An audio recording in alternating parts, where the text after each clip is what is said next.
आज जो द खबरू पर हमारे साथ बातचीत के लिए है वो कोई मामूली नेता नहीं है। एक ऐसा नाम है जिसने कई सारे राजनेताओं को देखा है। नाम है पंडित रामकिशन शर्मा। भरतपुर से आने वाले ये नेता है जिन्होंने कई मुख्यमंत्री के कार्यकाल को देखा है, केंद्र के कई ऐसे प्रधानमंत्री को देखा है। इनसे बातचीत करेंगे। कुछ ऐसे सवाल नहीं रहेंगे कि पहले से तय किए गए हो। नॉर्मल सी बातचीत होगी और मैं भी बड़ा एक्साइट हूँ कि इनसे बातचीत करके आपको भी कुछ जानने को सीखने को मिलेगा और कई सारे नेताओं के बारे में पता लगेगा कि उनकी कार्यशैली कैसी थी काम करने की। सर, स्वागत है आपका द खबरू पर और प्रणाम आपको कहना चाहता हूँ। जी बहुत बहुत धन्यवाद। कैसे हो आप? बिल्कुल, उम्र हो गई 100 साल से ज़्यादा। जी, थोड़ा चलते चलते बात करें। जी हाँ, और उम्र के बावजूद जी मैं मानसिक तौर पर तो पूरी तरह स्वस्थ हूँ। जी शारीरिक तौर पर बुढ़ापा असर लाएगा, उसे कोई रोक नहीं सकता। जी राजनीति या समाज नीति किसी के लिए जो दिमागी काम है वो मैं पूरी तरह से करने में सक्षम हूँ। जी। तो आज अपने जो सारे दिनचर्या होती है, सारे कामकाज आप खुद कर लेते हो, सक्षम हो? क्या चीज? जैसे कि चलने में या फिर उठने में, दिनचर्या में? नहीं, ऐसा अब 2-3 महीना से थोड़ी दिक्कत हुई है। जी। पहले सामान्य तौर पर मैं घूमता था, कोई दिक्कत नहीं थी। अब 2-3 महीना में जी एक तो बीच बीच में चक्कर आ जाता है। जी कमजोरी आने की वजह से घूमना बंद हो गया है। लेकिन ऐसा कमजोरी नहीं है कि मैं किसी काम में, जरूरी काम में अटकता हूँ। जैसे मीटिंग होती है, इससे दूर नहीं है तो पास में जाके पहुँच जाता हूँ, बात करता हूँ। और अब भी जैसे सामान्य तौर पर अगर कोई काम हो तो जैसे अब चल रहा हूँ, इस तरह चलता रहता हूँ। जी जी। निकट के कोई बड़े नेता है, उनसे मेल मिलाप, मुलाकातें चलता है दौर अभी भी? देखिए, बड़े नेता 2 तरह के हैं। जी एक हमारे टाइम के जो बड़े नेता थे वो करीब करीब अब कोई नहीं रहा है। करीब करीब मुझे ऐसा लगता है पुराने समाजवादियों में शायद मैं ही अकेला जिंदा रह गया हूँ। जी। तो मेल मिलाप का उनसे तो कोई मतलब ही नहीं है।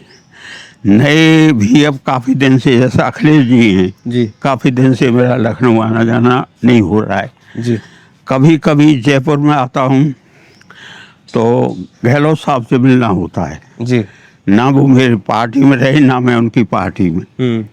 मिलते हैं, राजी खुशी पूछते हैं, वो भी ध्यान रखते हैं। जब पता लगता है मेरी तबीयत खराब है, घर भी आते हैं, मिलते हैं। जी राजनीतिक चर्चा बहुत कम करते हैं, और चर्चा करते हैं तो मैं कुछ कहता हूँ तो वो सुनते हैं पर उसका जवाब कुछ नहीं देते हैं। जी। काफी अच्छा लग रहा है आपसे बातचीत करके। और जो आपकी आयु है, आज के दौर में जो युवा है वो भी ज्यादा फिटनेस को लेकर ध्यान नहीं देते हैं। जी। तो आप सुबह मॉर्निंग को कितने बजे उठते हो और क्या खान पान है आपका अभी? देखिए, ना तो मॉर्निंग में है, अब घूमना बंद हो गया 2-3 महीना से। जी। उठने के लिए 5-4:30 बजे जग जाता हूँ। जगने के साथ हो चाय आ जाती है, और अगर अखबार आ जाते हैं तो अखबार देखता हूँ। पहले हिंदी और अंग्रेजी के दोनों अखबार देखता था। जी। लेकिन अब अंग्रेजी के अखबार में बारीकता होने की वजह से ज़्यादा नहीं देख पाता। जी। अखबार देखता हूँ, उसके बाद जी, बैठ के बात करते हैं। जी।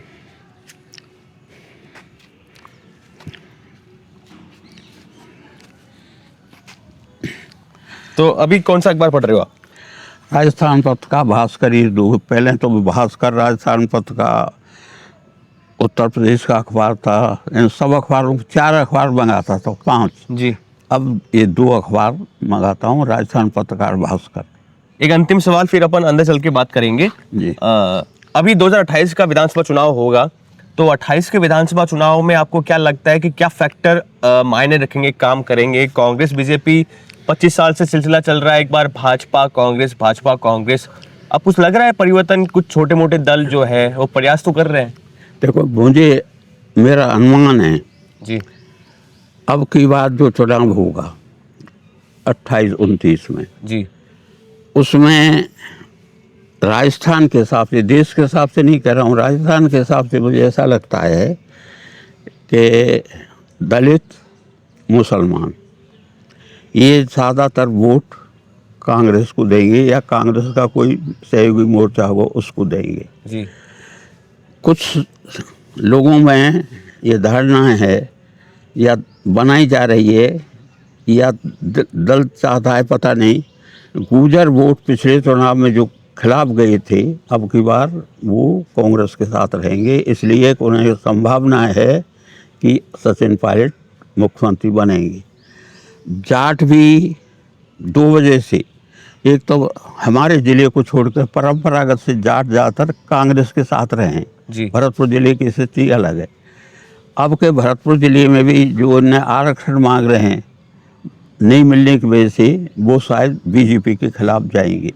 तो जो समीकरण, जाति का समीकरण है, वो ऐसा लगता है कि कांग्रेस वाला जो मोर्चा है बनेगा या नहीं बनेगा उसके साथ ज़्यादा रहेंगे। सरकार बनने की स्थिति अलग है। सरकार बनने में खतरा ये है, जैसे आपने बताया कांग्रेस में गुट हैं जी। तो खतरा ये है कि एक गुट को अगर मुख्यमंत्री बनाया गया और दूसरा गुट ने विद्रोह कर दिया, क्योंकि आजकल नियम और मर्यादा में कोई बंधन नहीं है, हर एक ये चाहता है मुझे मौका मिले। कहीं ये भी एक संभावना है बहुमत आने के बाद भी वो तो फूट पड़ जाए, एक संभावना है। जी, ये संभावना है। आपको लगता है कि जो गुर्जर है, गोविंद सिंह डोटासरा जाट समाज से जो कि पीसीसी चीफ है, वो भी चाह रहे हैं कि मुख्यमंत्री बने? मैंने ना मेरी बात हुई ना मुझे लगता है, पर राजनीति का जो ट्रेंड है वो हर एक ये चाहता है कि मुझे मौका मिले। हर एक छोटा वर्ग, बड़ा वर्ग, एक बार बना हुआ एमएलए भी चाहता है मुझे मुख्यमंत्री बना दिया जाए। जी। और अब जो मुख्यमंत्री बन रहे हैं उसमें दल का तो कोई मतलब नहीं है, जो ऊपर तय कर दे वही मुख्यमंत्री। कांग्रेस और बीजेपी का हाईकमान इसमें अलग है। बीजेपी हाईकमान जो है वो किसी ऐसे नेता को चुनती है जो बिल्कुल नया हो और हमारे लिए कुछ भविष्य में चुनौती ना बन जाए, जैसे कि भजनलाल शर्मा को बनाया। आपके जिले से आते हैं, क्या मानना है? देखिए, बनाने वाली बात तो मैं बिल्कुल ये मानता हूँ कि उनने इसी हिसाब से बनाया है कि हमारा कोई मुकाबला नहीं करे, हमारी कोई अवहेलना नहीं करे या हमारी किसी बात को माने नहीं। जहाँ तक अब बनने के बाद मेरी मान्यता ये, कुछ लोग सोचते हैं कि भजनलाल को हटा देंगे, मेरी मान्यता ये है कि भजनलाल को हटाएंगे नहीं बल्कि मजबूत करेंगे, क्योंकि उनने दिल्ली से बनाया है। अगर भजनलाल हटता है तो इसका मतलब है दिल्ली की पराजित होती है। तो चाहे मध्य प्रदेश के मोहन हों, चाहे राजस्थान के ये हों, बन गए। बनाने का तरीका मेरे हिसाब से गलत है, लेकिन बन गए तो अब इन्हें हटाने की बात है जो सोचते हैं वो मुझे नहीं लगता है, बल्कि हाई कमांड जो इनका है इनको ज़्यादा मजबूत करेगा। तो चलिए, तो इनके घर चलते हैं और वहाँ इनसे बातचीत करते हैं, चर्चा करते हैं। नेता कैसे बने आप? नेता, देखो, नेता कोई बनते नहीं है, ये तो एक लोगों ने नाम रख दिया है नेता। नेता बनने के कोई क्वालिफिकेशन नहीं है कि ये होना चाहिए, ये होना चाहिए, ये होना चाहिए। नेता का मतलब खाली इतना है कि जो समाज बीच का जो समाज है उस समाज के भीतर से कुछ ऐसे लोग पैदा हों जो समाज की उस समय की खराबियों के खिलाफ संघर्ष करें, उसका नाम हो जाता है नेता। तो मेरा नेता बनने का ना तो कोई स्कूल है ना कोई शास्त्र है। सीधी बात यह है कि हिंदुस्तान गुलाम था और सारे देश में आज़ादी के लिए आंदोलन था, तो मैं नहीं करोड़ों लोग उस आंदोलन में शामिल थे। मैं नहीं, करोड़ों लोग। अब करोड़ों लोग चाहते ये थे कि हिंदुस्तान आज़ाद हो, आज़ाद हो हिंदुस्तान। इसमें दो तरह के लोग थे। एक लोग तो वो थे जो ये समझते थे कि हिंदुस्तान आज़ाद हो जाएगा तो हमारी सारी समस्याओं का समाधान हो जाएगा। एक वो लोग थे जो कहते थे आज़ाद होने से समस्याओं का समाधान नहीं होगा, बल्कि समस्याओं का समाधान होने की शुरुआत होगी। और शुरुआत होने का मतलब है कि उस समय जैसे गरीबी थी, गैर बराबरी थी, भ्रष्टाचार था, छुआछूत थी, तरह तरह के आतंक थे, तरह तरह की समाज में खराबियां थी, जी। उन खराबियों को दुरुस्त करने की शुरुआत हो गई आज़ादी के बाद। तो हम लोग उन लोगों में से हैं जो भावनात्मक तौर पर तो जुड़ गए, लेकिन जो दूसरा पक्ष है उस दूसरे पक्ष की हमारी समझ शुरू हुई कांग्रेस छोड़ने के बाद। कांग्रेस के भीतर जो आंदोलन चल रहा था, तब कांग्रेस के भीतर कांग्रेस सोशलिस्ट पार्टी बनी सन 34 में, और सन 34 में सोशलिस्ट पार्टी आज़ादी की लड़ाई भी लड़ रही थी, और साथ साथ कांग्रेस ये कह रही थी और जनता को कह रही थी कि आज़ादी के बाद जमींदारी ख़त्म होनी चाहिए, आज़ादी के बाद बेगार ख़त्म होने चाहिए, आज़ादी के बाद गैर बराबरी ख़त्म होनी चाहिए, आज़ादी के बाद अशिक्षा ख़त्म होनी चाहिए। मतलब जो समाज में उस समय की जो खराबी थी, उन खराबियों को लेकर हम संघर्ष कर रहे थे। तो सन 34 में जो समाजवादी पार्टी कांग्रेस के भीतर बनी, उसका मैं सदस्य नहीं हूँ, क्योंकि मेरी उस समय कोई उम्र ही नहीं थी। खाली मेरे सीमावर्ती राज होने की वजह से, राजनीति की वजह से मेरा झुकाव कांग्रेस सोशलिस्ट पार्टी की तरफ था उस समय। आज़ाद हिंदुस्तान होने के बाद सोशलिस्ट पार्टी कांग्रेस से अलग हो गई। जब वो अलग हो गई तो हम लोग भी कांग्रेस से अलग हो गए राजस्थान में। अब उस अलग होने की सबसे बड़ी बात यह है कि उस समय जब हिंदुस्तान आज़ाद हुआ और देश की सरकार बनने लगी, तो कांग्रेस की तरफ से ये प्रस्ताव था कि जो सोशलिस्ट लोग हैं वो सरकार में शामिल हों। लेकिन सोशलिस्ट लोगों में जयप्रकाश जी वगैरह ने कहा कि नहीं, हम सरकार में शामिल नहीं होंगे, हमें ये बताओ कि तुम नए भारत में करोगे क्या, सबसे पहले इस मुद्दे पर तय करो। हमने कुछ बात रखी, उनने स्वीकार नहीं की, तो उन्होंने कहा हमें सरकार में नहीं रहना है, वो अलग हो गए। तो सबसे बड़ी मिसाल तो ये है, आज़ादी के आंदोलन में जो हीरो रहे हों सन 42 के आंदोलन में, वो सत्ता में नहीं आए, उन्होंने कार्यक्रम पर जोर दिया। और आज के युग का फर्क ये है कि अगर कोई मामूली सरपंच का पद भी मिल जाता तो लोग अपने सिद्धांत को छोड़ देते। तो सबसे बड़ी कसौटी और सबसे बड़ा काम ये है, समाजवादियों ने, सोशलिस्टों ने, मैं नहीं, सोशलिस्टों ने सत्ता नहीं, कार्यक्रम पर जोर दिया, देश के कल्याण पर जोर दिया, और उस धारा में मैं शामिल हो गया आज़ादी के साथ साथ। आपकी उम्र 101 वर्ष होने वाली है जी। डेट ऑफ बर्थ क्या है आपकी? जन्म तारीख क्या थी? 28 मार्च 1926। 28 मार्च 1926। 100 साल हो गए। 100 साल हो गए। तो आपको लेकर ये भी है कि आपने अभी तक जो जिस पार्टी में थे उसी पार्टी में रहे। जी। आपको ऑफर भी आए, आपको प्रस्ताव आए कि आप यहाँ आ जाइए, यहाँ आ जाएगी, आपको बड़ा पद मिलेगा, तो आपने अपने जो सिद्धांत होते हैं वो छोड़े नहीं। जी। आज के दौर में जो नेता है, या तो उनको करप्शन के इशू पर दबा लिया जाता है और वो अपना पाला बदल देते हैं, और कुछ महत्वाकांक्षाएं होती है हर नेता की। आज के नेता की महत्वाकांक्षा बहुत ज़्यादा होती है, तो वो महत्वाकांक्षी होना सही मानते हो या गलत मानते हो? देखिए, महत्वाकांक्षी नहीं होने का मतलब तो प्रगति रुक जाएगी। महत्वाकांक्षी तो होना चाहिए, लेकिन महत्वाकांक्षा किस काम के लिए महत्वाकांक्षा होनी चाहिए? और होनी चाहिए महत्वाकांक्षा इस बात की कि मैं जहाँ हूँ पहले, मैं उससे आगे बढ़ूँ, जहाँ हूँ मैं उससे आगे बढ़ूँ, ये होनी चाहिए कामना, ये होना चाहिए इच्छा। अब इस इच्छा में, इस इच्छा की पूर्ति में अगर कोई सिद्धांत टूटता है या दल बदलते हैं तो वो बहुत घृणित कार्य है। अपनी जगह ठहर के अपने सिद्धांत के आधार पर आगे बढ़ो। बिना कामना के, बिना इच्छा के आगे बढ़ा नहीं जा सकता। कामना भी रखो और साथ साथ जो मर्यादाएं हैं, नियम हैं, उसके भीतर कामना को पूरा करने की कोशिश करो। जी। जी। आप ये बताइए कि आप राजस्थान की राजनीति में सक्रिय रहे हैं। जब राजस्थान के पहले सीएम बने थे हीरालाल शास्त्री, उस समय से लेकर अभी जो वर्तमान मुख्यमंत्री है भजनलाल शर्मा, जो आपके ही जिले से आते हैं, गृह जिले से, भरतपुर से। तो इन तमाम मुख्यमंत्री जो रहे, इन मुख्यमंत्री में सबसे पैशनेट या फिर ऐसा मुख्यमंत्री कौन सा था जो अपने काम के प्रति समर्पित था, किसी की नहीं मानता था और एक विजन रहता था? देखिए, अलग अलग परिस्थितियाँ होती हैं।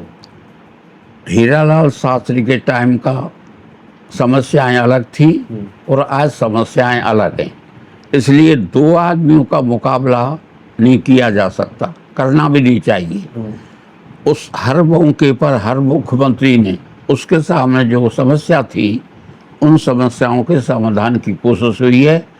कोई सफल हुआ है, कोई असफल हुआ है, लेकिन असल बात यह है कि एक दिन का फैसला नहीं है। आज़ादी का मतलब हमारा सत्ता परिवर्तन नहीं है।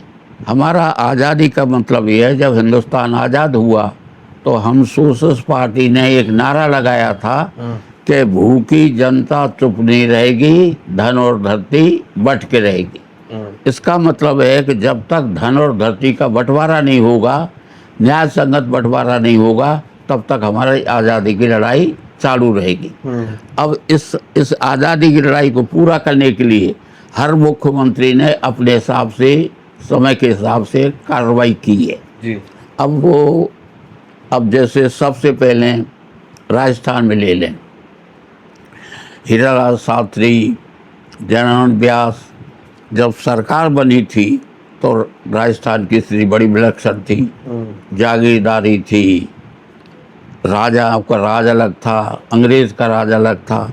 तो जागीरदारी प्रथा होने की वजह से यहाँ के राज की स्थिति अन्य राज्यों से भिन्न थी। जागीरदारों की वजह से किसानों पर तरह तरह की टैक्स लगती थी, लगान लगती थी, बेगार लगती थी। तो सबसे पहले जब आज़ादी आई, आज़ादी के साथ जहाँ तो हीरालाल जी को कोई ज़्यादा टाइम मिला, जयनारायण जी को थोड़ा टाइम मिला, पर सबसे पहले उन्होंने इस समस्या के समाधान के लिए कोशिश की। इसलिए भजनलाल से उनका मुकाबला नहीं हो सकता कि उनके सामने अब ये समस्या नहीं है।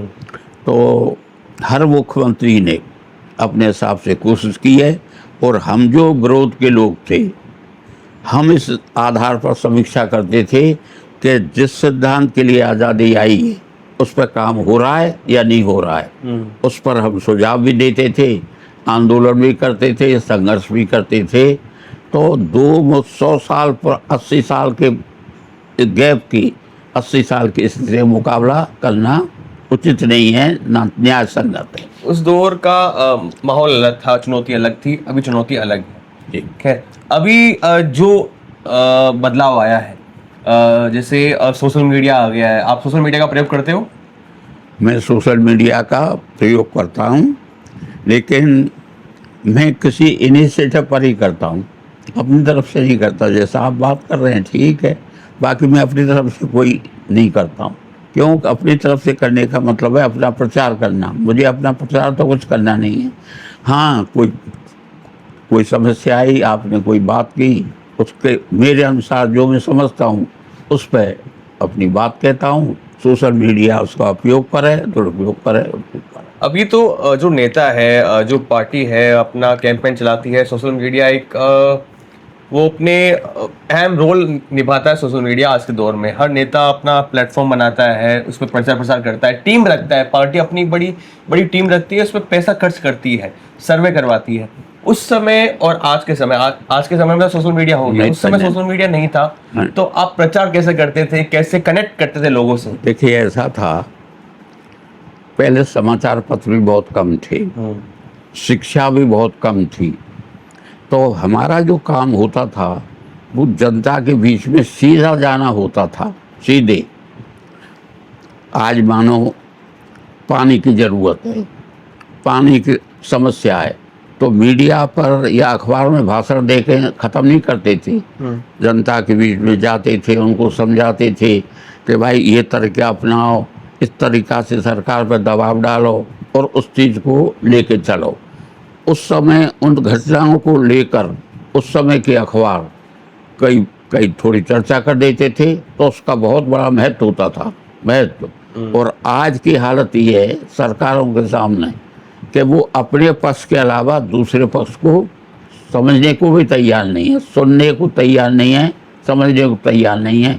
और अगर वो समझते हैं तो इतना अभिमान है कि ये नहीं कहते कि हाँ ये सुझाव सही है, ये सुझाव गलत।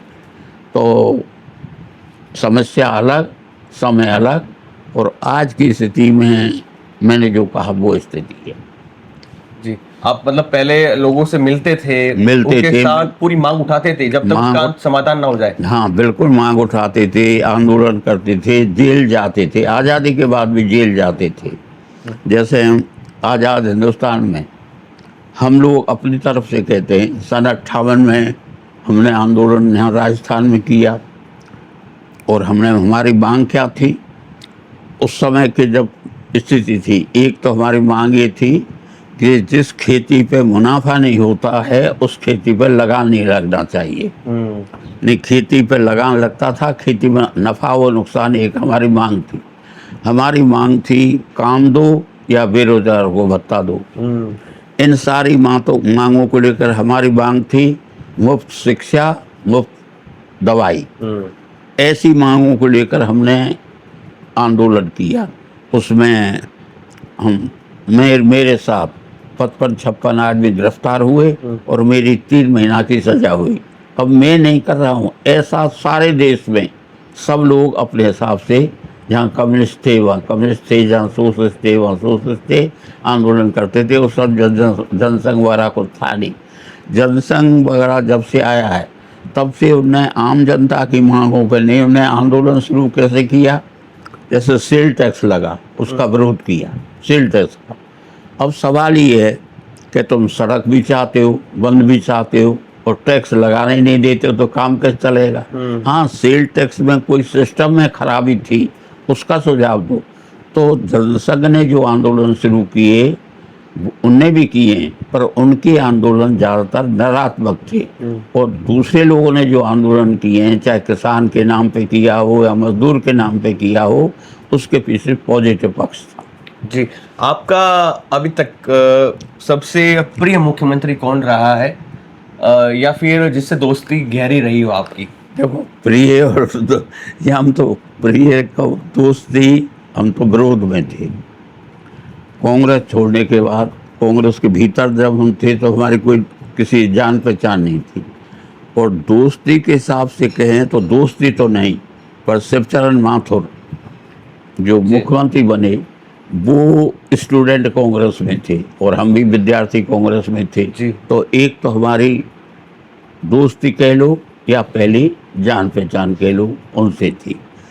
हरदेव जोशी हमसे सीनियर थे, हम उनसे हमारा कोई संपर्क नहीं था, पर उनसे हमारा लगाव इसलिए था कि वो आदिवासी क्षेत्र से आए थे, आदिवासी थे। और हमारा जो आंदोलन का फोकस था मामा बालेश्वर दयाल के नेतृत्व में, वो आदिवासी क्षेत्र में था। ये उस धारा के विरोध में थे, यानी ये कांग्रेस के धारा में थे, हम कांग्रेस की धारा का विरोध करते थे। लेकिन नज़दीक इसलिए आ गए कि इनका वही आदर्श गांधी थे और हमारा आदर्श भी गांधीवाद था, इसलिए इनमें हमें काफ़ी समानता मिली। जयनारायण व्यास इसलिए कि सबसे पहले वो मुख्यमंत्री थे जो संघर्ष के मार्फत आए। हीरालाल शास्त्री जी ने संघर्ष नहीं किया, यहाँ तो कोई आंदोलन में नहीं हुआ था। उनसे हमारी निकटता थी पर दोस्ती नहीं। दोस्ती और निकटता में बहुत फर्क है। परिचय था, निकटता का सबसे ही परिचय था, हरदेव जी से था, इनसे था। निकटता का सबसे ज़्यादा घनिष्ठ जो मेरा संबंध था वो भैरव सिंह जी से था, भैरव सिंह जी से। और भैरव सिंह जी से क्यों था कि वो भी विधानसभा में थे और हम भी वो विधानसभा में थे। बाद में आ गए, होंगे विधानसभा में थे। आप उनको जाली ठाकुर बोलते थे? नहीं, मैं बताऊंगा आपको। हम भी विधानसभा में थे, वो भी विधानसभा में थे। वो जनसंघ में थे, हम लोग सोशलिस्ट पार्टी में थे। तो उनकी जो मांग होती थी, हमारी मांग उसके अलग ही होती थी। जैसे राजस्थान में सीलिंग का कानून बना, तो भैरव सिंह जी ने जागीरदारी का तो विरोध किया था। ये अच्छा काम था, भैरव सिंह जी जागीरदार होते हुए नहीं, छोटा जागीरदार था, विरोध किया। लेकिन जमीन कितने पास रहनी चाहिए, किसके पास, ये जब कानून आया तो वो सीलिंग को बढ़ाना चाहते थे और हम लोग कहते थे सीलिंग कम करो, उससे ज़्यादा से ज़्यादा किसानों को ज़मीन मिले। उस असेंबली की बहस में पता नहीं अचानक हुआ क्या हुआ, तो बहस में वो बेहोश और हो गए थे, गिर गए। मैं उनको कह रहा था तुम तो बड़े लोगों की मदद कर रहे हो, तो उनको चक्कर आया था या बीमारी थी या क्या हुआ, फिर वो अस्पताल में भी गए थे, लेके गए थे।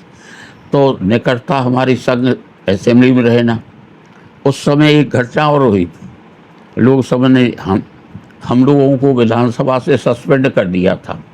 तो जनसंघ ने बजाय इसके कि वो हमारा साथ देते, उनने जो कमेटी बनी उनमें ज़्यादा से ज़्यादा हिस्सेदारी की। ये तो हमारा विरोधी पक्ष था। अब वो निकटता जनसंघ नहीं, ये पक्ष इस बात का विरोध था कि उन्हें हम सस्पेंड होने के बाद उन्हें हमारी मदद करनी चाहिए थी। उस अवसर का उन्हें फ़ायदा उठाया। लेकिन निकटता फिर ज़्यादा क्यों बढ़ी, इमरजेंसी लगी तो हम लोग जेल में रहे। संग जेल में होने के बाद एक पार्टी का राज आया, तो घनिष्ठता, पूरी घनिष्ठता हो गई थी पूरी तरह से। अब उस राज बनाने में लोगों का ये कहना है कि मैंने भैरव सिंह जी को मुख्यमंत्री बनाया था। ये सच नहीं है, मैंने नहीं बनाया था, आम धारणा है, मैंने नहीं बनाया। असल हुआ क्या था कि जब वो राज्यों की सरकार बनने लगी तो उस समय के जो संगठन है उन्होंने ये फैसला किया था कि ये राजस्थान, मध्य प्रदेश, हिमाचल प्रदेश ये तो दिए जाएंगे जनसंघ को, उत्तर प्रदेश, हरियाणा, बिहार ये दिए जाएंगे लोकदल को, समाजवादियों को दिया जाएगा आसाम, और संगठन कांग्रेस को दिया जाएगा गुजरात। इस तरह का बंटवारा था। तो उसमें मेरा कोई हाथ नहीं था, ना मैं हाई कमांड में था कि मेरा कोई बंटवारे में हाथ हो। ये तो लोगों में ये बात शुरू से फैली कि ये जो कुछ किया है भैरव सिंह जी को मैंने बनाया है, उसमें कोई सच्चाई नहीं। हाँ, अब सच्चाई का दूसरा पक्ष है। भैरव सिंह जी को मुख्यमंत्री बना दिया गया। जिनने बनाया वो लोग साल 6 महीना बाद इनसे नाराज होने लग गए।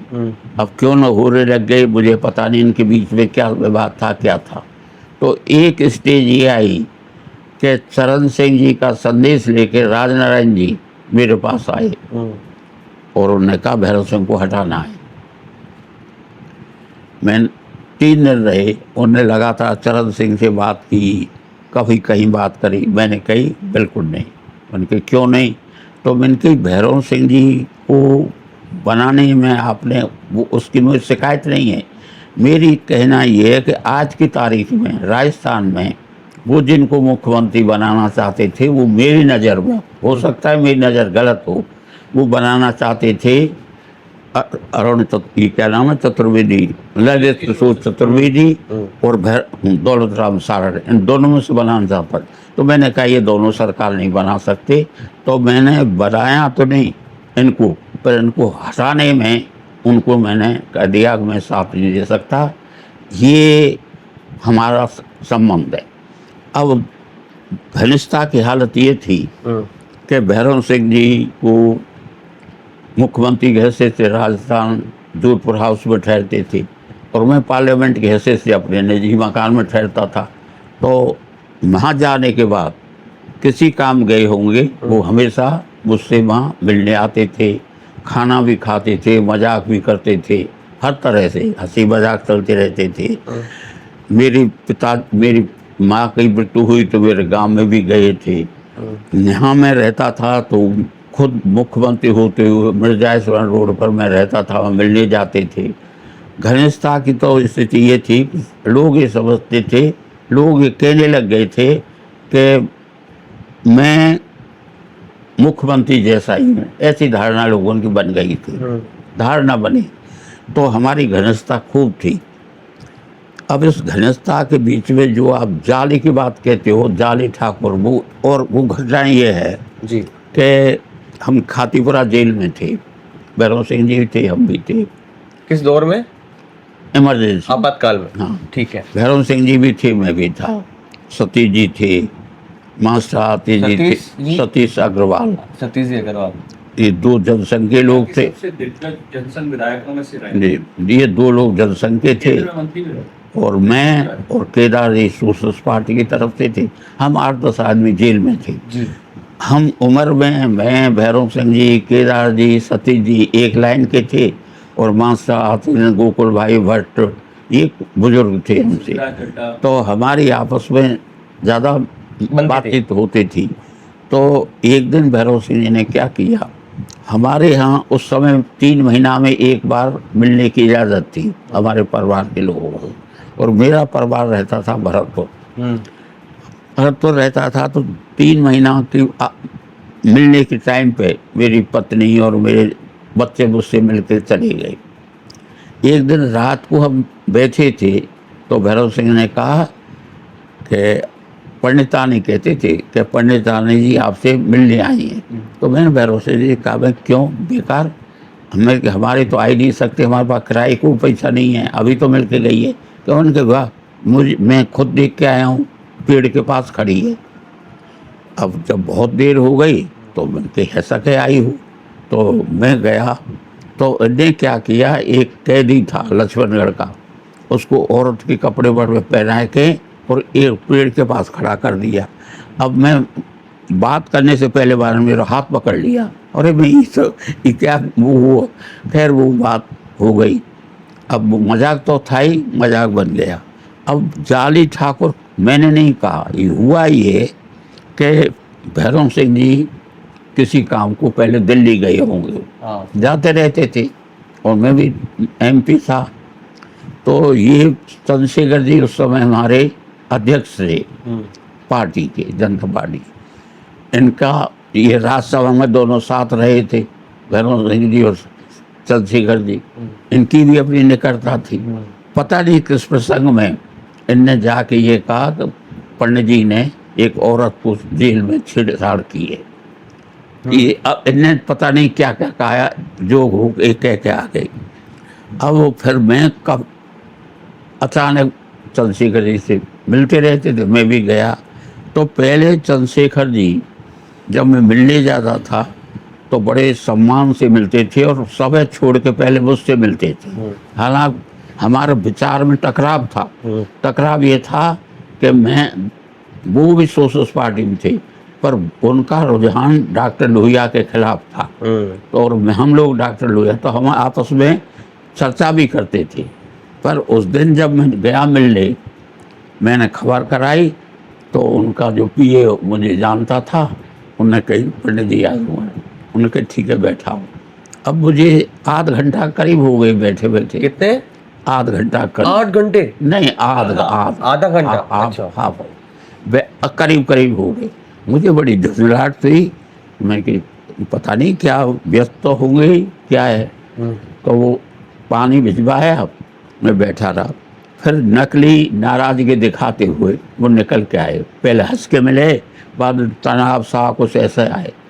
थोड़ी देर बात हुई तो उन्हें सीधे ही एक मुझसे कही, हाँ मैं उस समय एक बात को चाहता था कि इंदिरा मायाराम जो कांग्रेस छोड़ के पार्टी में शामिल हो गई थी, ये विधानसभा की मेंबर की टिकट चाहती थी। तो मैं इनकी भी चर्चा करूँगा। तो जब मैं गया तो उन्होंने थोड़ी देर में कही, मैं आपको ऐसा नहीं समझता था। मैं नहीं समझा मैं ये क्या कहना चाहते हैं, ऐसा नहीं। तो उनके तुमने जेल में जो काम किया है सबकी नजर। अरे मैं हंस गया। अरे मैं कि भैरव सिंह जी, फिर मैंने सारी हिस्ट्री बताई है। तो भैरव सिंह के मैंने कही तुम तो जाल में फंस गए उनके। फिर उन्होंने कही अरे वो तो जाली ठाकुर है। तो जाली ठाकुर हम दोनों आपस में कहते थे, आमतौर पर नहीं। हम जब मिले तो वो पूछते बताओ जाली ठाकुर का क्या हाल है। ऐसे हम मजाक करते थे। तो घनिष्ठता भी थी और इस घनिष्ठता में तो मजाक था।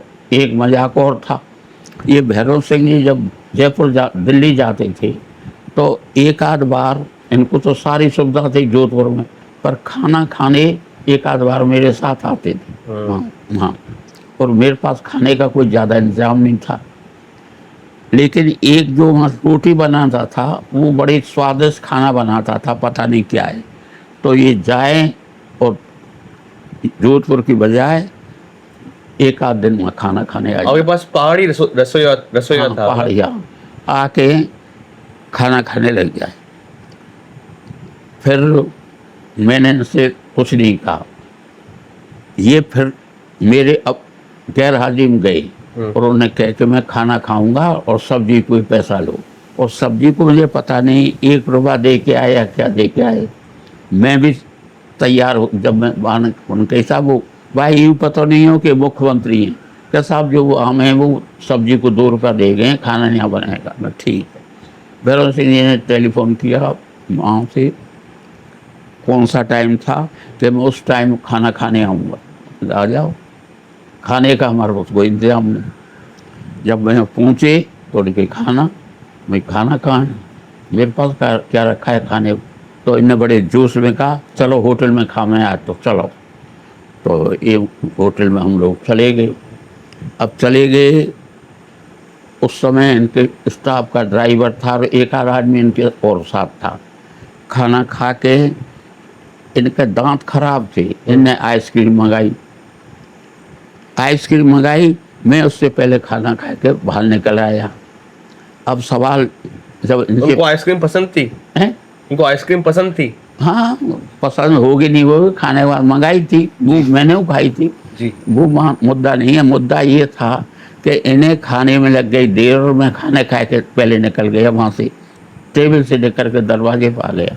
अब बिल को पेमेंट का सवाल आया तो ये वो पैसा नहीं रखते थे और मेरे पास थे ही नहीं। फिर इन्होंने कहा अरे मेरे पास पैसा नहीं है, ये क्या किया आपने? मैं क्या जानूँ। तो इन्हें ड्राइवर से लेके पेमेंट कर दिया। उसके बाद है गई कि ना तुम हमारे यहाँ खाना खाओगे ना मैं आपके यहाँ। कहीं मजाक था, सारा मजाक। कई मजाक ऐसे होते थे। इस सब के बावजूद अब असली मुद्दा ये है कि घनिष्ठता थी, राजकाज में मेरा कोई दखल नहीं था। केवल 2 मुद्दे ऐसे आए थे जिसमें हमारा मतभेद हुआ था। एक मुद्दा तो ये था कि इन्हें मंत्रिमंडल बनाने के वक्त जो सचिव लगाए वो एक सूर्यनारायण चौधरी थे, इंडस्ट्री मिनिस्टर हमारी तरफ से, उनके सचिव लगा दिए 2 राजपूत, शेर सिंह जी और ओमकार सिंह जी, एक सेक्रेटरी एक डायरेक्टर। तो नतीजा ये होता था कि इंडस्ट्री मिनिस्टर थे सूर्यनारायण चौधरी, तो उनसे पूछे ही नहीं और उनकी बड़ी मजाक सा था, बस उनके हाथ में कुछ नहीं। तो सूर्यनारायण चौधरी ने मुझे शिकायत की था उन्हें तो ऐसे सेक्रेटरी लगा रखे हैं। तो जो हमारा थोड़ा मतभेद हुआ, मैं दिल्ली से आया, मैंने सारी बात समझ ली। वो समझ ली तो मैं भैरव सिंह जी से बात करूँगा। मैंने बात करते वक्त ये मेरे निजी था, मैंने इन सब लोगों से कहा कर ये नहीं माने तुम्हें इस्तीफ़ा देना पड़ेगा। उन्होंने कहा हाँ साहब इस्तीफ़ा दे देंगे। तो भैरव सिंह जी से मिलने गया। उस समय कैलाश मेघवाल जो स्पीकर रहा है इसके शाहपुरा वाले, हाँ, उसके कार्यालय में, उसके निवास में हम पहुँचे और मैंने भैरव सिंह जी से कहा, तो मैंने कहा आप ये क्या करते हो, ये तो ये कोई तरीका है। थोड़ी देर बहस नहीं हुई, समझाया, पर कोई हमारा समझ ऐसे कोई बात खत्म हो गई। तो उस समय ये विवाद हुआ, उसमें इनको कैलाश मेघवाल को स्टेट मिनिस्टर थे तो उन्होंने कही इसको कैबिनेट मिनिस्टर बना मुझे क्या दिक्कत है।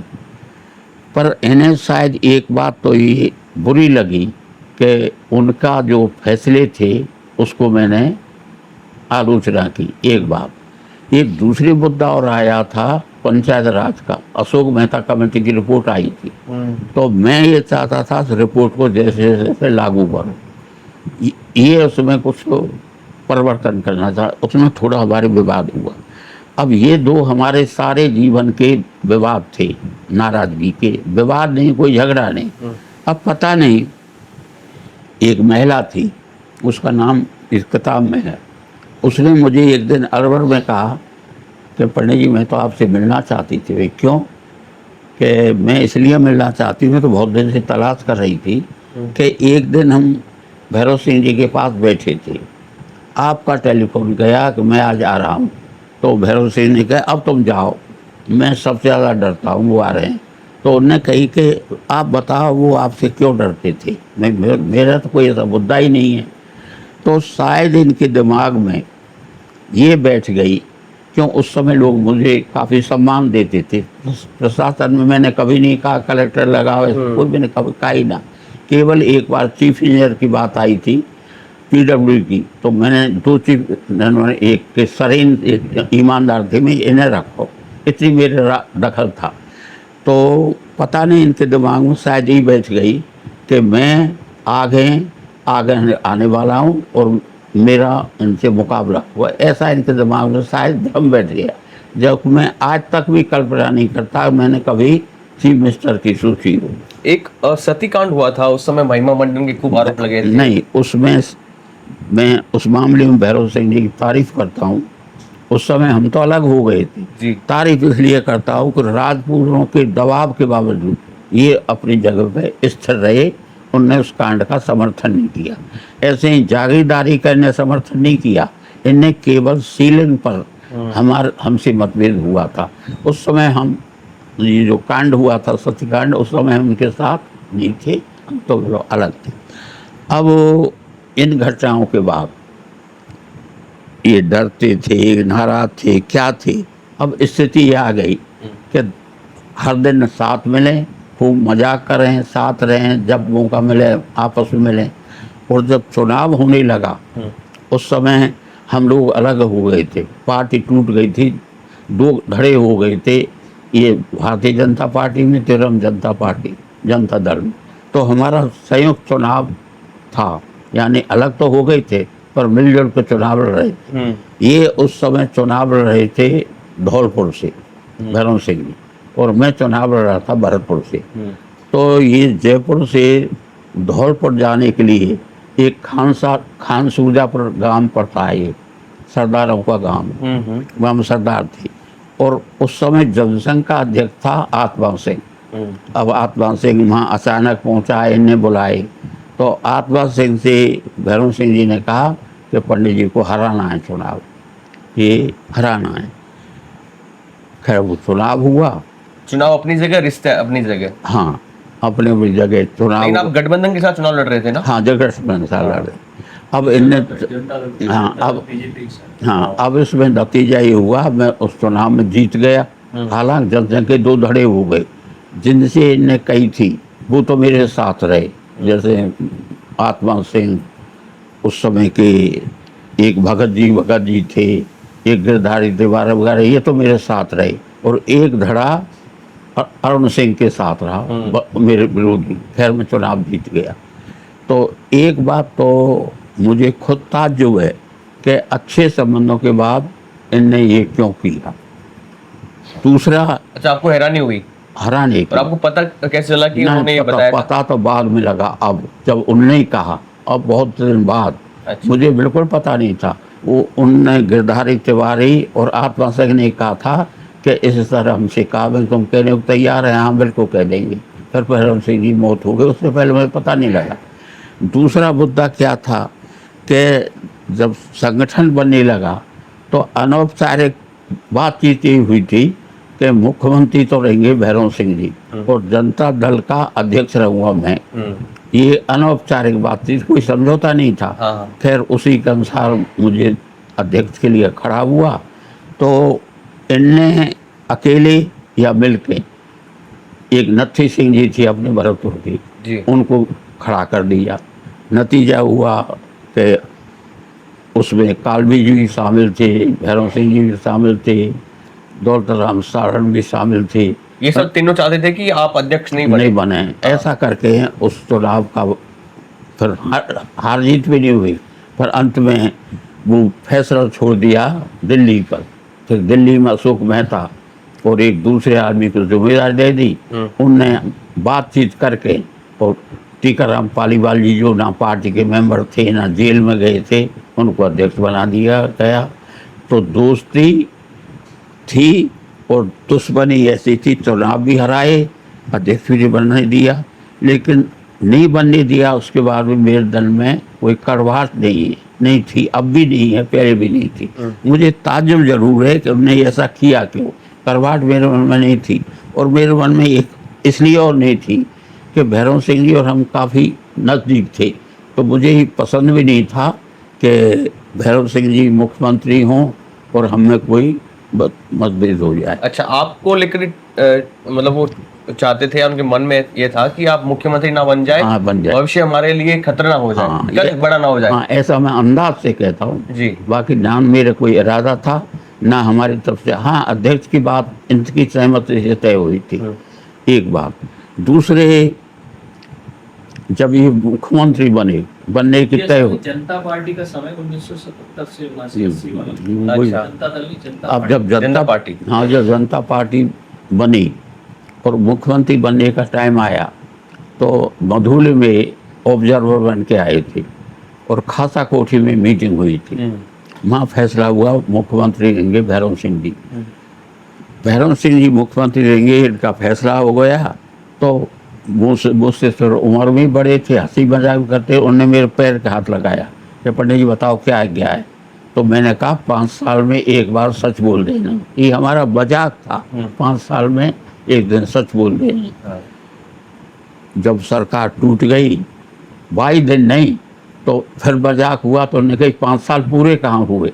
अब लोग उसका, वो हमारा मजाक था, पर लोग उससे कहते मैंने भैरव सिंह को झूठा कहा। वहाँ मैंने कहा था कि 5 साल में सच बोल देना, पर वो हमारे आपस के जैसे और भी हंसी तरह के मजाक होते थे, तरह तरह होते थे, वो था।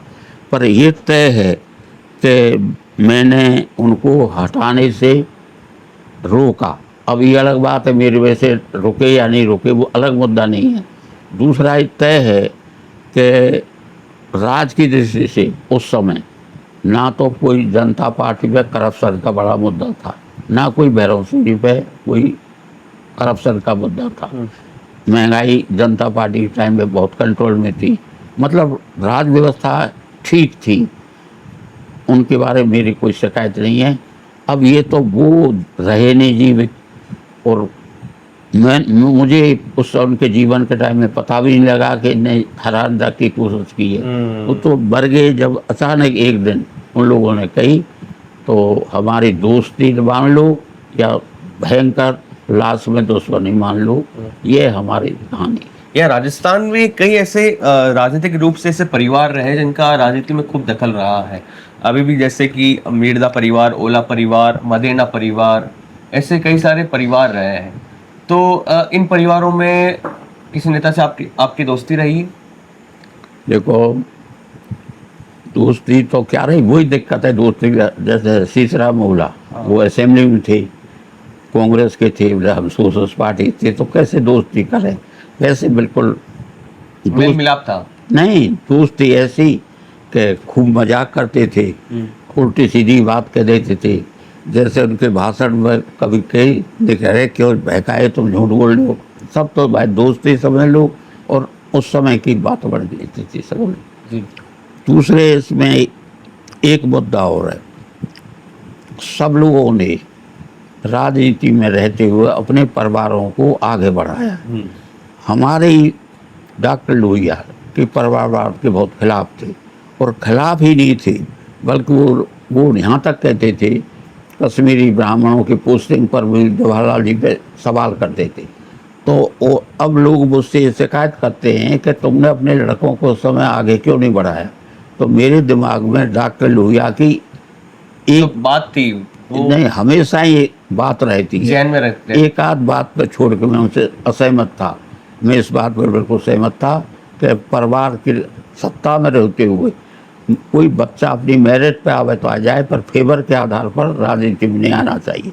उसका नतीजा ये है कि अधिकांश लोग आज सत्ता में रहें, वो अपने परिवार को लाएं, और वो गलत काम, और आज भी मैं गलत मानता हूँ। हाँ, अगर मेरिट पा रहे हों, जैसे आज कोई मुख्यमंत्री है, उसका लड़का किसी कारण से असाधारण है, योग्य है तो जरूर लाओ। इसका ये मतलब नहीं है कि राजनीति में आ गए तो वो अपने परिवार से बातें नहीं करेंगे। मैं ये नहीं कह रहा हूँ, मैं फेवर के आधार पर, जैसे एक आप कार्यकर्ता हैं पुराने और एक मेरा लड़का नया है, आपका टिकट काट दिया उसको दे दिया, ये गलत है। बाकी अगर कोई ऐसी जगह है कि वो लड़का करने जगह बना रखी है, राजनीति लायक है, तो उसको जरूर मौका देना चाहिए। परशुराम मदेना से रिश्ते थे आप? मदेना बस सबसे ऐसे ही संबंध थे, सबसे। जी। मदेना जी से, नाथूराम जी से, रामनिवास जी से, सुमित्रा सिंह से। नाथूराम मीरदा के साथ कोई नहीं नहीं, नाथूराम जी के साथ तो पहले तो ये कांग्रेस में थे, फिर जनता दल में आए। जनता दल में आने से एक दिन पहले, 2 दिन पहले हमारी बात हुई और मैंने कहा अब कुछ कार्यक्रम बनाओ, तो मुझसे हाँ बनाएंगे। 4 दिन बाद कांग्रेस में चले गए जी। तो ये वो 3-4 दिन बाद कांग्रेस में चले गए। तो मुझे बड़ा ताज्जुब होता है जो इस तरह जो दल बदलते हैं, ये बहुत गलत बात है। दल बदलने में 2 बात आती हैं, एक तो आता है लोभ और एक आता है दबाव। तो ये जो दल बदल हुआ है, जैसे नाथूराम जी वगैरह, ये लोभ का है, इन पर दबाव तो कुछ था ही नहीं। अब आज जो दल बदल है उसमें लोभ भी है और दबाव भी है। अगर साथ नहीं होगे तुम्हारे खिलाफ कार्रवाई शुरू हो जाएगी, तुम्हारी जांच शुरू हो जाएंगी। उस समय ऐसी स्थिति नहीं थी। उस समय 67 के समय बाद, 67 से पहले नहीं था, 67 के बाद ये दल बदल शुरू हुआ है। इसमें ज़्यादातर सारी मर्यादाएं भंग हो गई और लोकतंत्र में दल बदल सबसे बड़ा कलंक है। मैं आज भी इस बात पे कायम। अभी की राजनीति में आते हैं। अभी की राजनीति में कांग्रेस पार्टी को आपने बहुत नज़दीक से देखा होगा। यहाँ काफ़ी धड़े हैं कांग्रेस में। जैसे अशोक गहलोत है, वरिष्ठ है, सीनियर है, काफ़ी अनुभव है उनको, और आपने एक पॉडकास्ट में उनकी तारीफ भी की थी कि जो हमारे मुद्दे थे उनको उन्होंने लागू किया था, जैसे शिक्षा को लेकर, स्वास्थ्य को लेकर। वहीं एक युवा है सचिन पायलट, मतलब बंटे हुए हैं। जो युवा है वो सचिन पायलट के साथ नजर आते हैं, जो सीनियर है, काफी पुराने नेता है कांग्रेस के, वो अशोक गहलोत के साथ नजर आते हैं। तो आप अशोक गहलोत को और सचिन पायलट को कंपेयर अगर करें कि बदलाव होना चाहिए कांग्रेस पार्टी में या नया युवा मुख्यमंत्री मिलना चाहिए राजस्थान को, तो क्या मानते हो? देखिए, मैं कांग्रेस में नहीं हूँ, नंबर 1 बाहर हूँ। कौन मंत्री हो ये करेगी तय उनका हाईकमांड। मैं पायलट बिल्कुल नए हैं, जवान हैं, उनको मौका मिले उसका स्वागत। लेकिन ये जो गहलोत वाला पक्ष है वो इसलिए नहीं है कि ये भी मेरे साथ नहीं रहे विधानसभा में, मेरे इनसे ज़्यादा पर्चे नहीं है, पर पिछले साल जो काम हुए हैं राजस्थान में विकास के, वो काम पिछले 100 साल में कभी इतने नहीं हुए जो पिछले साल में काम हुए थे गहलोत के राज में पिछले। लेकिन गहलोत के राज में कामों के बाद कमजोरी क्या रह गई कि सरकार अल्पमत थी, जाने के डर की वजह से। तो इनके साथ जो मंत्री थे उनके क्षेत्र में काम तो खूब हुआ है, पर बेईमानी बहुत हुई है। ये जब सरकार, एक आध बार मेरी इनसे मुलाकात भी हुई थी और मैंने ये भी कहा था कि 2-4 मंत्रियों को तुम नहीं हटाओगे तो तुम जीत नहीं सकते। तो इनका जवाब ये था कि ये तो बाद की बात है, पहले या टर्मे तो पूरा कर ले। नतीजा ये हुआ कि इनका काम पिछले साल अच्छा था, पूरा, किसी एक क्षेत्र में नहीं, सड़क में, बंद में, नहर में। और अब उस काम के आधार पर तो तय होगा कौन है बनावे। सचिन जी से मेरी व्यक्तिगत कोई जान पहचान नहीं है। आज तक मुलाकात नहीं हुई कभी? नहीं, बस एक आध बार तो मैंने देखा है, भरतपुर में एक मीटिंग हुई थी जब, और एक आध बार मुलाकात के नाम पे इनकी माँ के साथ एक जगह देखा है बचपन में, और एक दिन अभी एक शादी हुई थी उसमें आसपास बैठ के नमस्ते हुई। मेरी उनसे कोई जान पहचान नहीं हुई, पर युवा है, संयम रखते हैं वाणी में, बिल्कुल बने। लेकिन मेरी कोई राय नहीं है कि ये बने वो बने, ये सब तो हाईकमान तय करेगा, हाँ वो कांग्रेस। करेगा। क्यों मैं दखल भी दूं, एक तो मजाक बनेगा, मैं कौन होता हूँ राय देने वाला, जी। और दूसरा पक्षपात भी लगेगा कि वैसे ही जैसे मेरा अशोक गहलोत से ज़्यादा नज़दीक है, तो मैं कहूँगा इनकी, तो कहेंगे ये तो पक्षपात है। तो मेरा इसमें कोई दखल नहीं है। राजेश पायलट जी को कभी देखा था आपने, कभी मुलाकात? नहीं, वो मेरे उनके साथ ही लड़े थे लोकसभा में, वो मेरे मुकाबले जीत के आए थे। आमने सामने हुआ था? हाँ, ये 70-80 में जब लोकसभा का चुनाव हुआ ना, हाँ। तो वो मेरे मुकाबले जीत के आए थे। तो वैसे मेरा उनसे कोई कभी मौका ही नहीं मिला।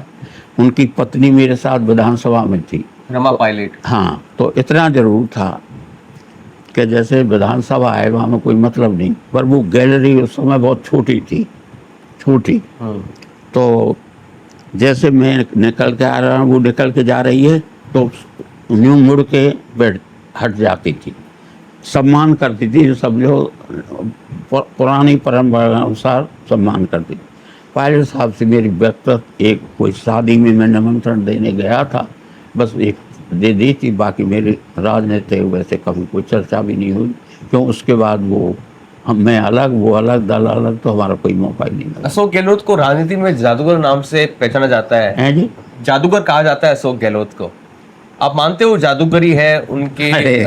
अब जादूगर तो उनका प्रोफेसर बताते हैं, अभी सरकार उन्हें बना ली तो लोग कहते हैं जादूगर है, जादूगर है। अब मेरी कभी बात भी नहीं हुई है उनसे इस संबंध में, तो कभी नहीं हुई। वैसे तरह तरह की मजाक खूब करते हैं, पर मेरी नहीं हुई है कि तुम जादू जानते हो नहीं जानते हो, ऐसी मेरी कोई बात। अभी हाल ही में भाजपा का कौन सा ऐसा नेता है जो आपको लग रहा है कि अच्छा काम कर रहा है, देखिए, या कोई अच्छे रिश्ते हो किसी नेता से? दो बात है। अब जो सरकार है इसके पास आमदनी के साधन ज़्यादा हैं।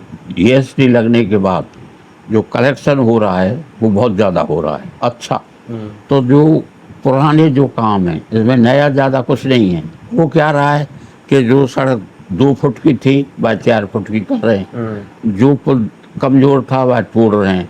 तो ये बेसिक काम तो पहले हो चुका, बेसिक काम, नया काम कोई ज़्यादा है नहीं। और नया काम अगर ज़्यादा हो रहा है तो चूँकि इनके पास पैसा भी ज़्यादा है। लेकिन इसका सबसे दूसरा पक्ष ये है कि जो टारगेट तय होते हैं, इनके टारगेट, कर्ज कितना लिया जाए और काम कितना किया जाए, तो 3 साल पुराने, 2 साल पुराने स्थिति है कि राजस्थान सरकार ने टारगेट से ज़्यादा तो लिया है कर्ज, जो टारगेट था लेने का कर्ज ज़्यादा लिया है, और जो काम करना था उसका शायद 26 या 27 या 30% काम हुआ है, काम कम हुआ है, कर्ज ज़्यादा लिया है। ये है स्थिति। आप भरतपुर से बिलोंग करते हैं। भरतपुर में जो राजघराना है, जयपुर का राजघराना है, आप क्या मानते हो कि जो राजघराना होता है, जैसे मेवाड़ का राजघराना भी है, विश्वेंद्र सिंह भी है, तो जो राजघराना है क्या उनको पॉलिटिक्स में आना चाहिए? क्या विधायक या सांसद बना रहना चाहिए या फिर मुख्यमंत्री बनना चाहिए? देखिए, कैसा मानते हो आप?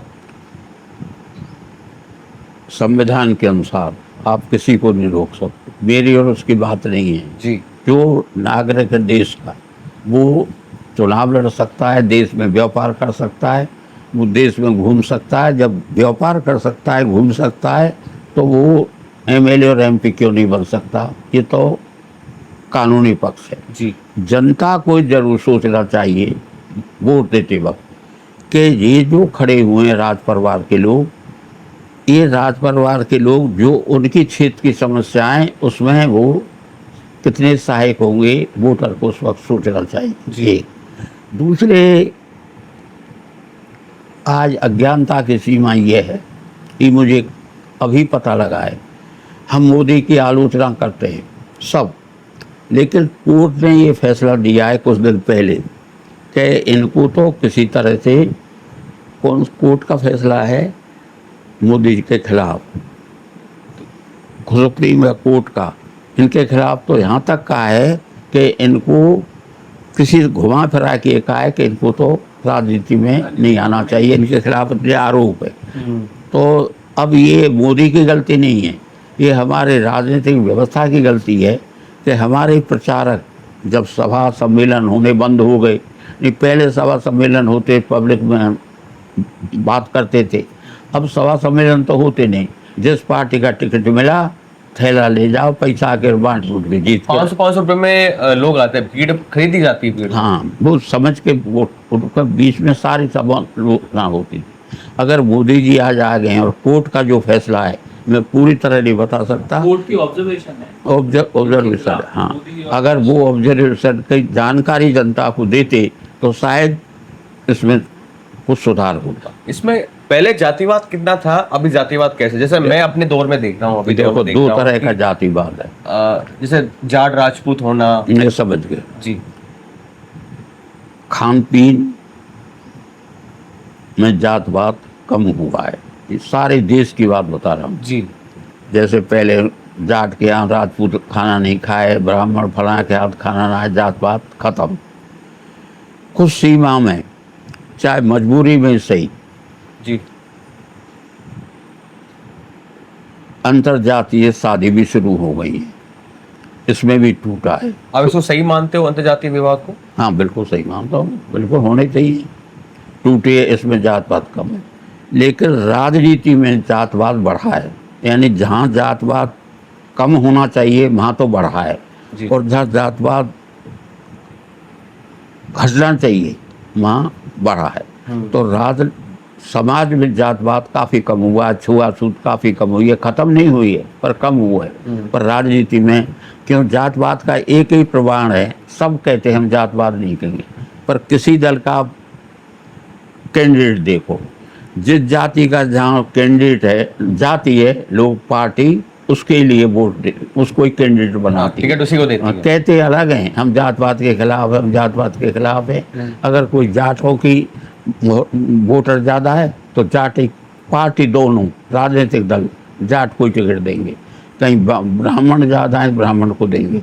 तो राजनीति में जातवाद बढ़ा है, और इसका सबसे बड़े, मैं आरोप नहीं लगाता पर गलती बात हूँ कि जब देश में पहले चुनाव हुए, तो हमारे देश में पहले चुनाव हुए, तो हमारे देश के जो उस समय मुस्लिम नेता थे, मौलाना आज़ाद, उनको कांग्रेस ने बम्बई, दिल्ली बम्बई की बजाय वहाँ से चुनाव लड़ाया था जहाँ मुसलमानों की आबादी ज़्यादा थी। मैं उसे बहुत बड़ी गलती मानता हूँ। उस समय मौलाना आज़ाद कहीं से भी जीत सकते थे, पर कमजोरी उस समय से ही जाहिर हो गई। अब उसका आधार बना के सब जाति के, अब एक नई और बात चली है, हम कहें तुम्हारे राज्य में चोरी हो रही है, तो दूसरा पक्ष क्या कहेगा, तुम्हारी ज़्यादा हुई थी। यानी घटाने की बात नहीं हो रही है, चोरी में किसने ज़्यादा किया है, किसने कम किया है, इस पर बात हो रहा है। अब पेपर लीक में आज जवाब दे रहे हैं कि उनके टाइम में, महलोत के टाइम में 19 बार पेपर लीक हुआ था। आप मानते हो कि धर्मेंद्र प्रधान को इस्तीफा देना चाहिए? बिल्कुल देना चाहिए, धर्मेंद्र प्रधान को इस्तीफा देना चाहिए। और इस्तीफा देने को उनका जो जिद थी वो बिल्कुल अनुचित जिद है। कारण क्या है, पेपर लीक हो रहे हैं, कोई तो जिम्मेदारी बने। आज भी जो ये कर रहे हैं, इनका बीजेपी का या जो संकुचित विचारधारा के दल हैं सारे संसार में, उनका एक रुख ये रहता है कि जो उनसे असहमत हैं वो किसी तरह से मर जाने चाहिए। मारने की नहीं कह रहा हूँ, मतलब ख़त्म हो जाने चाहिए, मर जाने चाहिए। अन्यथा आज ये जो भूख हड़ताल हुई थी, ये इतना महत्वपूर्ण व्यक्ति है देश के लिए कि इनकी तरफ से भले ही मर जाओ, इनने उस पर ध्यान नहीं दिया। अब जो समझौता हुआ, लक्ष्मी जी चल रहा ना कैमरा, एक बार देखना, आवाज़ आई थी मुझे। बंद हो गया है क्या? चल रहा है, चल रहा है ना? ठीक नहीं, तो इनके हिसाब से नहीं, इसका तो सीधा ही, अगर इसे टालना चाहते, कुछ नहीं करते, पहले दिन क्या करते, प्रधान को हटाने की बात नहीं करते, मंत्रिमंडल में परिवर्तन कर देते, इनका विभाग दूसरी तरफ डाल देते, आंदोलन नहीं होता। हाँ, अगर इस पर ही काम चल जाता तो ये भी संतुष्ट हो जाते, वो भी संतुष्ट। इनने तो इस तक पहुंचा दी कि मरो या जिंदा हो वो जिद पटे हुए हैं। जी और मैं तो उनके इस्तीफा को भी कहता हूँ कि बिल्कुल देना चाहिए, अब भी देना चाहिए, क्योंकि आंदोलन ख़त्म नहीं हुआ है। अब जो मैंने अखबार में पढ़ा है वो ये है कि देश भर में ही चलेगा अभी जी। कभी। हालांकि इनने जो संकेत दिया है वो अहिंसक आंदोलन का संकेत दिया है, जी लेकिन जब इतनी भीड़ हो जाती है और उत्तेजना बढ़ जाती है तो कुछ भी हो सकता है। जी। अब भी मेरे तो राय है कि उनको इस्तीफा दे देना चाहिए। इस्तीफा दे के उनसे ये मांग उनकी ये नहीं है कि मंत्रिमंडल से निकाल दो, उस विभाग से हटा दो, फिर भले ही उन्हें प्रधानमंत्री बना दो, इन्हें क्या दिक्कत है। जी। अभी राजस्थान में एक सांसद है राजकुमार रोत, अपनी अलग पार्टी बनाई थी, भील प्रदेश नाम से। उनका कहना है कि हमें नया राज्य बनाया जाए हमारे लिए। तो कैसे देखते हो आप? देखिए, जहाँ से हरिदेव जोशी आते थे। ये मांग नई नहीं है, ये मांग बहुत पुरानी है। मामा बालेश्वर दयाल भीलों में सबसे ज़्यादा पॉपुलर नेता हुए हैं, मामा बालेश्वर दयाल। उनके टाइम से ये बात चल रही है कि भील प्रदेश बनना चाहिए। भील प्रदेश का मतलब ये नहीं है कि बांसवाड़ा, डूंगरपुर, रतलाम, झाबुआ यानी मध्य प्रदेश, गुजरात के जो भील जिले हैं उनमें मिला एक नया राज्य बनाना चाहिए। उस समय की ये मांग चल रही है, उस समय की। अब ये जो मांग कर रहे हैं ये मांग उसके आधार पर है या नहीं ये मैं नहीं कहता, पर ये चर्चा और मांग तो बहुत दिन हमारे टाइम से चल रही। जी अब इसका बनने नहीं बनने का इसमें मैं समझता हूँ कोई दिक्कत नहीं हो तो बना भी देना चाहिए, क्योंकि सारा इलाका आज भी काफ़ी कोशिश करने के बाद बहुत पिछड़ा हुआ है, बहुत दरिद्रता, गरीबी, सब तरह की बात है। हालांकि अलग राज्य बनने से तत्काल कोई लाभ हो जाए ऐसा मुझे नहीं लगता है, पर ये भावनात्मक मुद्दा है और तर्कसंगत मुद्दा है। अच्छा, अभी कुछ ऐसे नेता है राजस्थान में, सामाजिक रूप से उन्होंने अपनी अलग पहचान बनाई है, राजनीतिक रूप से तो बनाई है। जैसे कि जाट समाज के नेता बन चुके हैं हनुमान बेनीवाल, गोविंद सिंह डोटासरा, सतीश पूनिया। बात की जाती है कि हमारे समाज के नेता है और समाज जो है वो मुख्यमंत्री तक देखने के सपने देखता है।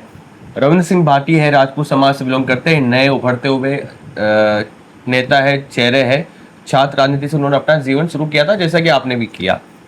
गजेंद्र सिंह शेखावत है, राजेंद्र राठौड़। तो ये जो जाति का टैग लग चुका है नेताओं को, कहीं ना कहीं वो नेता भी चाहते हैं इनडायरेक्टली कि समाज का कोई प्रोग्राम होता है तो वहां पे भी बढ़ चढ़ कर हिस्सा लेते हैं। तो सही मानते हो समाज का नेता बनना या गलत मानते हो? अब समाज का नेता अपने आप को मानते हैं। समाज ने अगर संपूर्ण रूप से नेता मानने का मतलब तो ये है कि जाति के आधार पर राज व्यवस्था चलना, जाति के आधार पर, उसे तो मैं खराब मानता हूँ। बाकी कौन किसी को नेता माने ये ना तो हमारे कहने से तय होगा।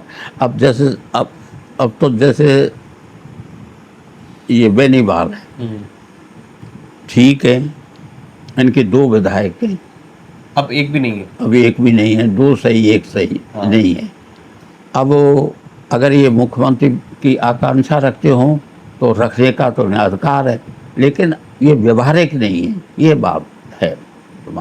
तो मेरा तो कहना ये है कि जाति के आधार पर नहीं, राजनीति को फिर कर्म के आधार पर, विकास के आधार पर, सिद्धांत के आधार पर आने चाहिए।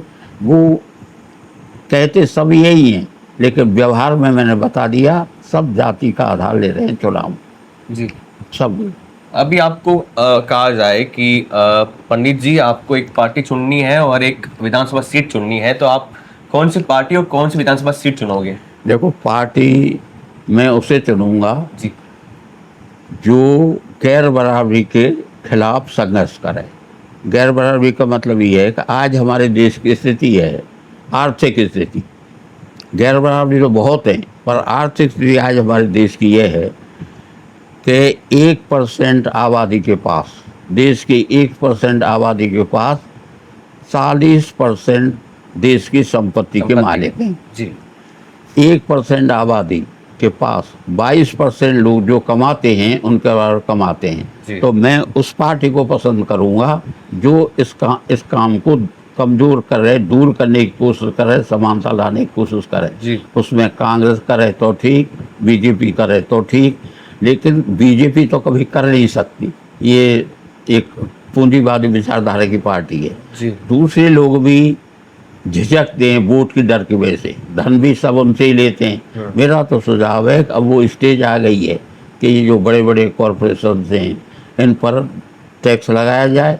अब कितना लगाया जाए इस पर विचार किया जा सकता है, और वो टैक्स भी इस काम को लगाया जाए कि वो पैसा रोज़गार पैदा करने में खर्च किया जाएगा, शिक्षा पे खर्च किया जाएगा, या फिर रिसर्च में खर्च किया जाएगा। जी। इस तरह की जो पार्टी बने तो मेरा, अब मैं कोई राजनीतिक दल में किसी पार्टी नहीं है, मेरा शामिल तो नहीं, पर उस पार्टी के लिए सबसे ज़्यादा समर्थन मेरा। अभी किसी पार्टी को पसंद कर रहे हो आप? नहीं, मैंने बता दी पसंद, मैं तो कोई पार्टी में नहीं, पसंद के लिए अगर विकल्प नहीं है तो समाजवादी पार्टी है, मैं इन पार्टियों के बीच में उसे पसंद करता हूँ, इन सब पार्टी। जिससे अभी अखिलेश यादव नेता है। हाँ, अखिलेश का जो ब्लॉक है ना, ये इंडिया ब्लॉक, जी जी। जिसमें अखिलेश भी है, इसे मैं पसंद करूँगा। अच्छा, आपसे जानना चाहता हूँ आखिर में, आखिरी सवाल है ये कि जो छोटी मोटी पार्टियां अभी लगी हुई है, जैसे बीएपी है, आरएलपी है, बसपा भी है, जो हर बार विधानसभा चुनाव में कुछ ऐसे उम्मीदवार मैदान में उतारती है, तो इनका कुछ भविष्य है या फिर ये 1-2 सीट तक ही सीमित रह सकती है? देखिए, मुझे ऐसा लगता है कि छोटी मोटी पार्टी का इन दोनों ग्रोहों के बीच में ध्रुवीकरण होगा, यानी एक अब अकेले का अस्तित्व नहीं रहेगा। पार्टी बनी रहेंगी, लेकिन जो मोर्चे बने हुए हैं, जैसे बीजेपी वाला मोर्चा, इंडिया, इनमें किसी न किसी के साथ इन्हें जुड़ना पड़ेगा। अलग रहकर ये अपनी भूमिका नहीं निभा सके।